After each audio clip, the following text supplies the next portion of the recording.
Les missions de l'apôtre Paul ne furent pas des voyages de tout repos. Par endroits, ces lettres nous décrivent les difficultés qu'il devait affronter. Le thème paradoxal par lequel il nomme ces voyages est particulièrement significatif. Un triomphe.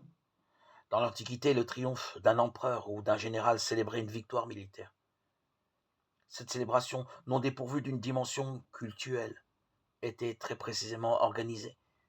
L'armée victorieuse précédait l'empereur, venaient ensuite les prisonniers, les esclaves, les dépouilles des vaincus, et enfin le butin. L'importance de cette dernière partie du cortège montrait l'ampleur de la victoire et l'anéantissement de l'ennemi. Paul emploie cette image à dessein. Il se situe derrière le Christ victorieux dans sa mort et sa résurrection et se place ainsi au rang de prisonnier, d'esclave du Christ.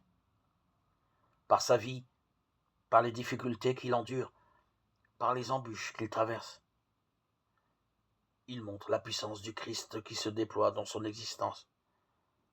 C'est pourquoi il peut écrire « Lorsque je suis faible, c'est alors que je suis fort » 2 Corinthiens 12:10.